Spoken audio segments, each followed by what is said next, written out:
तर आज मी बनवली होती खूप छान अशी डाळ भाटी आणि एकदम टेस्टी. तर कशी बनवली ती पुढे बघाच.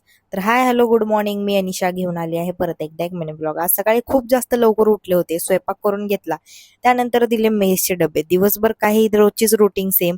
त्यानंतर मग आज रात्री मला बनवायचे होते डाळ भाटी, कारण की डाळ भाटी माझ्या नवऱ्याला खूप जास्त आवडते. म्हणून पिठाचे गोळे बनवून घेतले तीन आणि उकडायला ठेवले. उकडून झाल्यानंतर छान असं छोटे छोटे स्लाइस करून घेतले. त्याचे कढाई ठेवली, त्यामध्ये तेल टाकलं आणि छान असे ते स्लाइस त्याच्यामध्ये सोडून दिले. जोपर्यंत ब्राऊन होत नाही तोपर्यंत तळून घेतलं. आता राहिली ती डाळ बनवायची, त्याच्यासाठीच कांदा टोमॅटो लसूण घेतला, छान असा बारीक चॉप करून घेतला.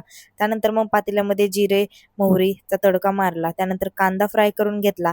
त्यानंतर मग घेतलं टोमॅटो आणि लसूण फ्राय करून, मिरची पावडर टाकली, हळद टाकलं, मीठ टाकलं आणि मग डाळीचं पाणी त्याच्यामध्ये सोडून दिलं. डाळ भाटी बघून यांची यायची वाट न बघता सरळ डाळ भाटी घेतली, चुरली, त्यावरती तूप टाकलं आणि मग खायला घेतलं. तूप कम पडलं म्हणून त्रिशाने अजून थोडं तूप टाकलं. त्रिशाने आणि मी पोटभर डाळ भाटी खाल्ली. तर भेटूया नेक्स्ट व्लॉग मध्ये. Okay, bye bye.